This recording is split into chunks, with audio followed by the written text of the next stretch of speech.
Yesterday, we started to read this sutta, Kamma and its Fruits, where the Brahmin student Subba, for their son, asked the Buddha a question.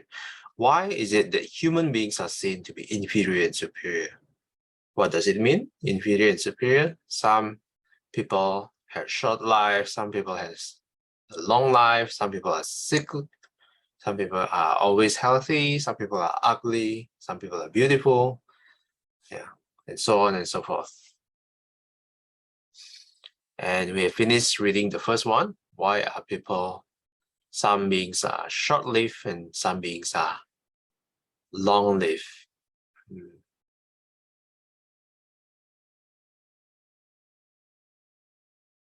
Yeah, the first cause is because if living beings are murderers, yeah, if some men and women are murderers, then they will become short-lived. Yeah. If they are merciful, then they will have long life. Okay, I'll continue with number 6. But here, student, some man or woman abandoning the destruction of life, abstains from the destruction of life, with rod and weapon laid aside, conscientious, merciful, he dwells compassionate to all living beings. Because of performing and undertaking such action, on the breakup of the body after death, he is reborn in a good destination, in a heavenly world. But if on the breakup of the body after death, he is not reborn in a good destination, in a heavenly world, but instead comes back to the human state, then wherever he is reborn, he is long-lived. This is the way, student, that leads to long life, namely abandoning the destruction of life. One abstains from the destruction of life, with rod and weapon laid aside, conscientious, merciful, one dwells compassionate to all living beings. In other words, the abstaining from killing, the first precept that we chant every morning. Footnotes number 15. In this case, the wholesome karma of abstaining from killing is directly responsible for either the heavenly rebirth or longevity in human existence. The same principle applies in all the passages on the maturation of wholesome karma.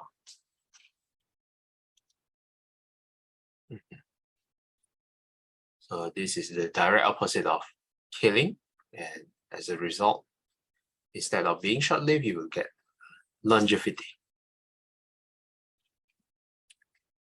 Okay, next one, Sister Saikyang, would you like to read?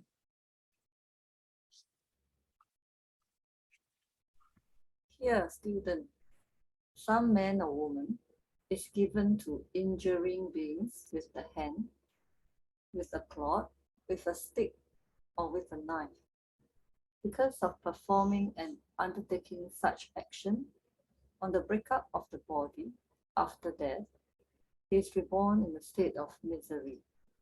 But if instead he comes back to the human state, then wherever he is reborn, he is sickly.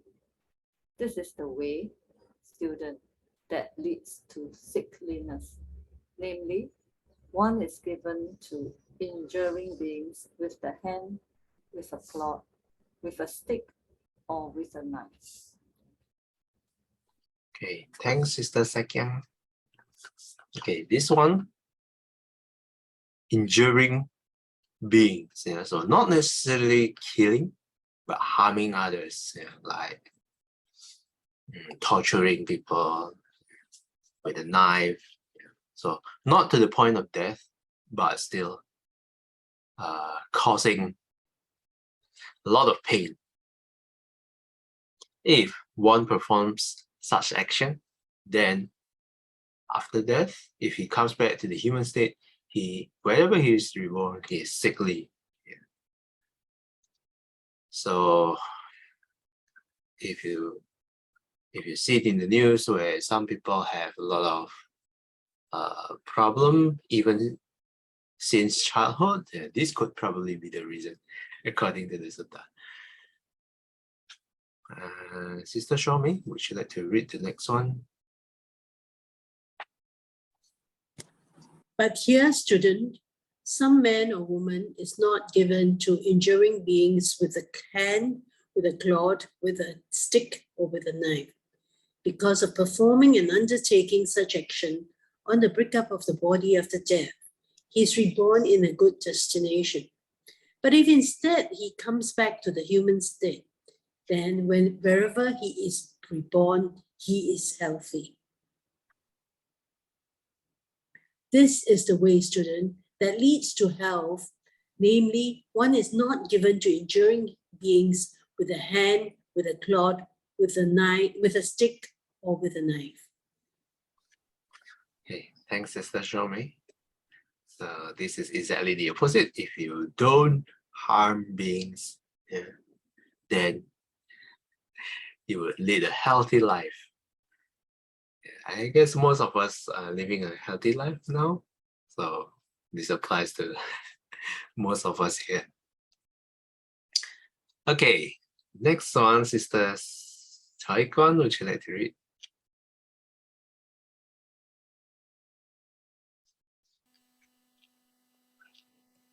Here, student, some man or woman is of an angry and irritable character. Even when criticized a little, he is offended, becomes angry, hostile, and resentful, and displays anger, hate, and bitterness. Because of performing and undertaking such action, he is reborn in a state of misery. But if instead he comes back to the human state, then wherever he is reborn, he is ugly. This is the way, student, that leads to ugliness, namely, one is of an angry and irritable character and displays anger, hate, and bitterness. Thank you. Okay, thanks, Sister Chai-Kon. So probably you will know some people in your life who is an angry and irritable character, exactly as described here. Even when criticized a little, he's already offended, becomes angry, hostile, resentful, display anger, hate, and bitterness. And usually, whenever people get angry, we don't even have to go so far until the next layer. It does look like a lot of ugliness aura coming from that person. At least that's how I feel. So this is the result. Wherever he's reborn, he's ugly.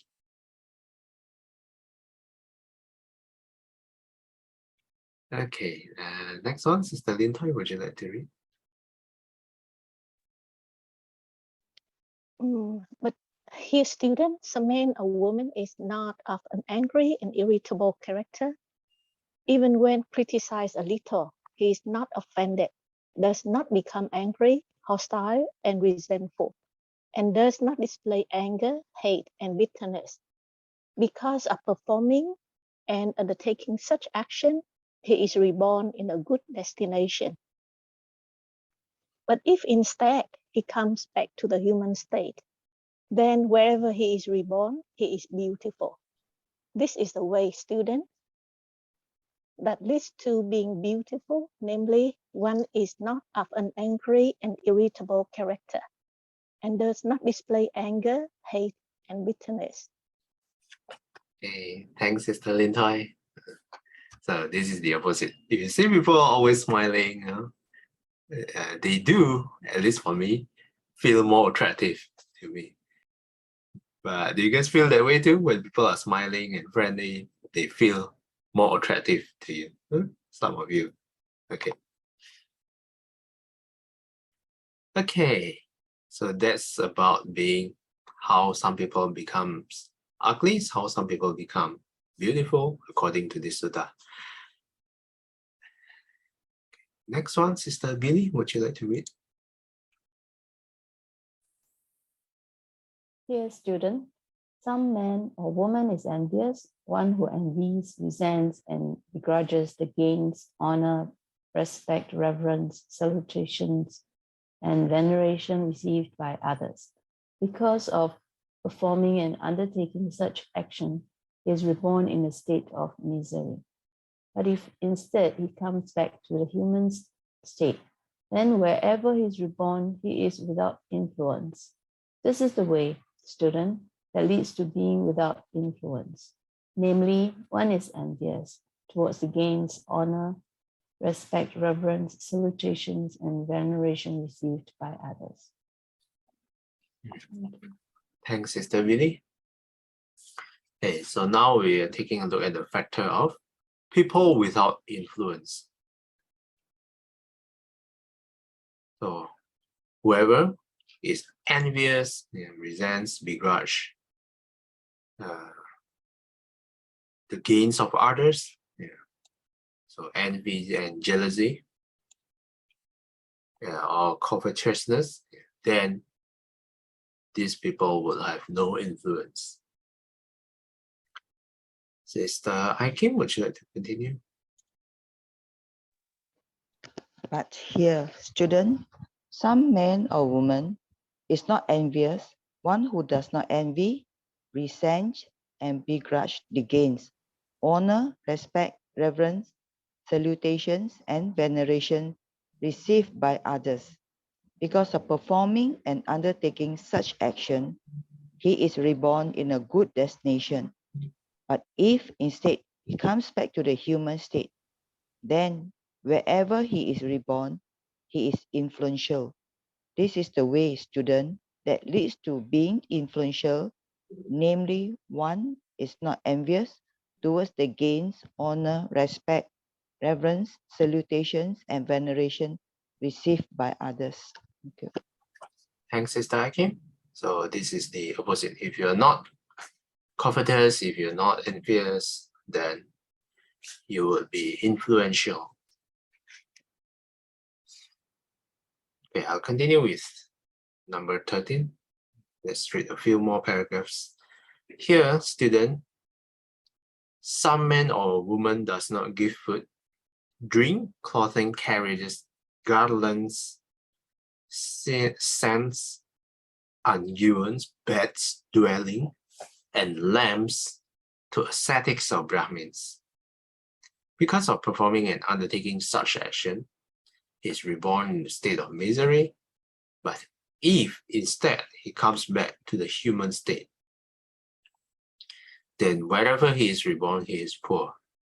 This is the way, student, that leads to poverty. Namely, one does not give food and lamps to ascetics or Brahmins.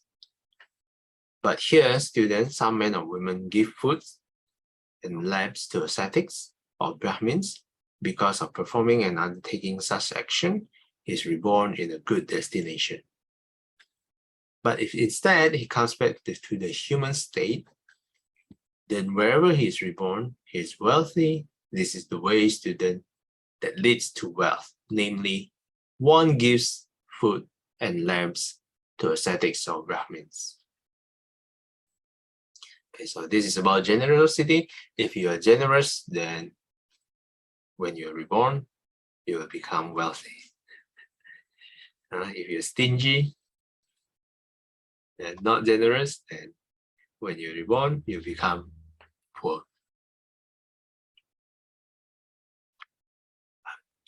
Okay. Sister Saiken, would you like to continue reading?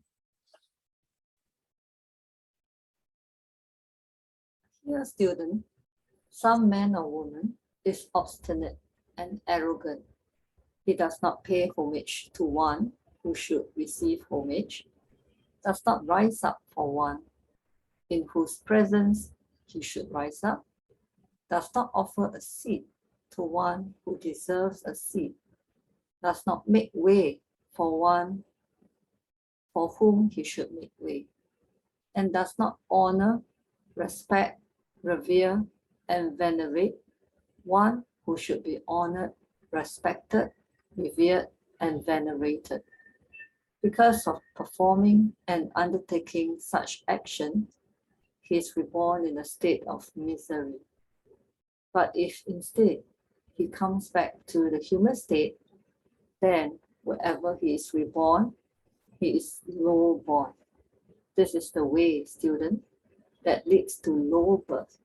Namely, one is obstinate and arrogant and does not honor, respect, revere, and venerate one who should be honored, respected, revered, and venerated. Thanks, Sister Sakyam. Okay, so this is about respect people who deserve respect. So then you might think, what kind of people deserve respect? Honestly, in this world, not that many, but the closest one is probably your parents. Yeah? Being respectful to your parents. So that's the closest one, and one that we can do probably every day if your parents are still around. If they are not around, but we cannot still pay respect to them, yeah, by some people put incense, yeah, and pay respect to them.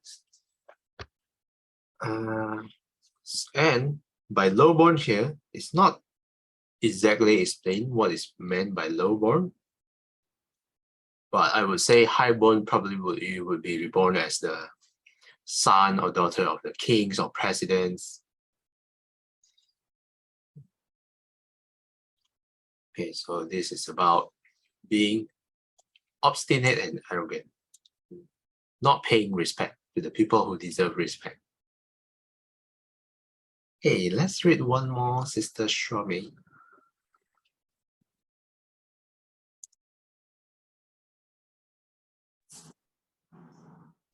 But here, student, some man or woman is not obstinate and arrogant. He pays homage to one who should receive homage, rises up for one in whose presence he should rise up, offers a seat to one who deserves a seat, makes way for one for whom he should make way, and honors, respects, reveres, and venerates one who should be honored, respected, revered, and venerated. Because of performing and undertaking such action, he is reborn in a good destination. But if instead he comes back to the human state, then wherever he's reborn, he's highborn. This is the way, student, that leads to high birth. Namely, one is not obstinate and arrogant, and honors, respects, reveres, and venerates one who should be honored, respected, revered, and venerated. Okay, thanks, Sister Shromi. So this is the opposite. If you pay respect to the people who deserve respect, then you will be reborn as a highborn. Okay, any questions or comments from you? Anything that you like here?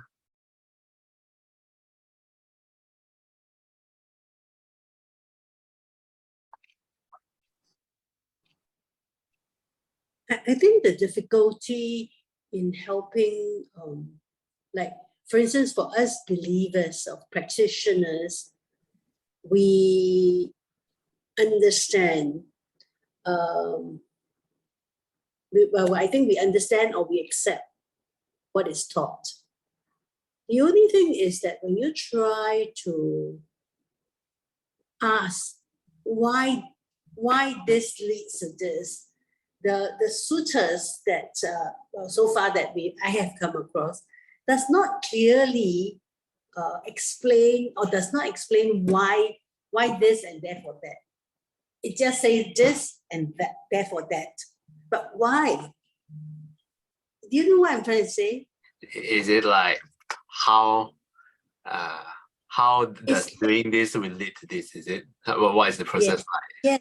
Yes. What is that what is that process that made it such, you know? Yes. Yes. And as a result, because we can't, it's very difficult to explain to someone who's not a practitioner why this, if I tell my children, oh, if you do this, then you become Gao Guan, you know, you become a high born. But mommy, why? You know, the causal link is not obvious. Yes. Yeah. As a result, to the non-practitioner, it looks like superstition, right? Yes. Yeah. Yes, that's a very good question. Yeah. So what Sister Shomi say is this. So the question is, why does it matter? It matters if there's a desire for us to influence people to understand Buddhism or understand the Dharma better. Mhm. Yeah. But this is where I feel I always trip up, because I can't explain the cause. You just have to accept that if you boil the raw egg, it will become hard-boiled egg. You know, that kind of thing. Yes. Yeah. Okay, this is a very good question. So Sister Shomi is mentioning that this, if you do A, it will lead to B, but somehow this link between A and B is not properly explained in the sutta. So, which I agree very much. In fact, I raised the same question to Shifu last time, long time ago, probably 2 or 3 years ago, when we read the same sutta. I told Shifu, Shifu, it does mention that A leads to B, but how come it's not explained how does A lead to B? Okay, so Shifu answer was, that's true. That's true. One of the reasons could be that the whole process of karma is actually pretty complicated. And yeah, so it is because the Buddha has this power to observe many past lives, like 100,000 millions of past lives. And after his observation, he makes this conclusion. Those beings who do this, who keep doing this, and who keep killing others, then after the observation he observed, the next rebirth, he will have short lives. When the beings are not generous, he observed with this all millions past lives. Yeah, he analyzed. Oh, as a result, it does seem like they are born poor. As a result, yeah. So this is how could be one of the reasons. I'm just, this is my own suspicion. I think that if this question were to be posed to, say, a teacher like Thich Nhat Hanh, I suspect that the cause could lie in the alaya, the storage of the seeds, you know, that we have stored inside, and how over the years and aeons we water the wrong seeds and the right seeds, or the wholesome and unwholesome seeds. I'm just suspecting that it is probably the ripening of wholesome and unwholesome seeds that result in the ultimate, the birth, you know, whether in the right destination or the wrong destination, or good destination or the bad destination. I think so. I'm not sure. Yeah, that could be one explanation too. So how about others? Anyone would like to answer Sister Shomi's question? Sister Lintoy. Yes, I have a few points that I would like to comment here. So first of all, I totally agree with Sister Sumay that I have heard a lot of venerable saying that karma is one of the most complicated thing to explain in Buddhism. So I don't think there is a point for us to try to explain to non-practitioners how complicated it is, because of course they wouldn't believe us, right? And it is such a coincidence that yesterday I read a question answer that is also related to Kamma. So the question is very similar to what we are talking about now. So does it mean that, when we do something wrong, of course, it leads to bad destination, or it leads to, for example, we are sick or we are ugly, or, so on and so forth. And then the question was answered by one of the most venerable Vietnamese one, and he answered that, okay, you have to look at it in a wider perspective. It is not only about the cause and effect of karma, but it is also about the conditions. So conditions are also another point that affects a lot on how we are reborn and how we are performing in this own life. So it is not only the cause and effect from karma, but it's also the conditions. So I think it is quite similar to what Sister Shomei mentioning, something like, yeah, it is in the alaya and the seeds that we are watering, and of course, it's the conditions around us as well. Yeah, that is what I'm thinking. Does it make any sense? Yes. Thanks, Sister Lin Tai. Does it make sense to Sister Shomei? Okay. Yeah, and in other sutta is also not mentioned that A will directly leads to B. It's not 100% causal. It mentions that if you keep doing A, if you repeatedly doing A, if you repeatedly kill beings, then it will conduce to being reborn in the lower realms. So if you only do it repeatedly, then you will receive the results even stronger. It will be more likely that you will be reborn in the lower realms. Yes.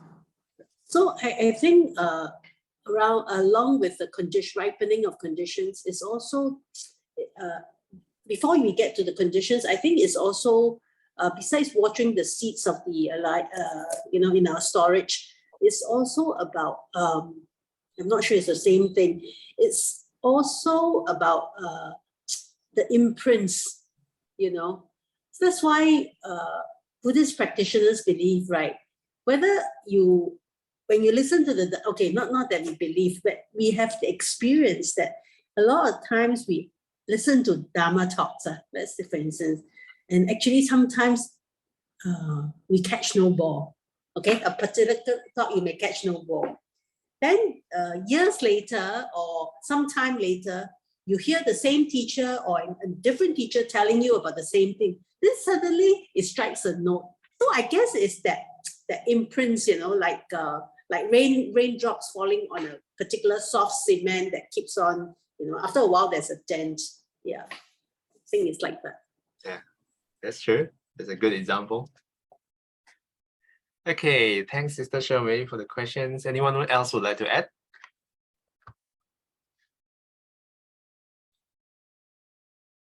Okay, if not, would Brother Hodgie like to do the closing dedication? 回向，烟消三障诸烦恼，愿得智慧真明了，普愿罪障悉消除，世世常住菩萨。Try and pray to the Buddha. Thanks, Brother Hodgie. Till we meet again, may we be guided by the Buddha, Dhamma, and the Sangha. Sadhu, sadhu, sadhu. Have a fruitful Tuesday ahead.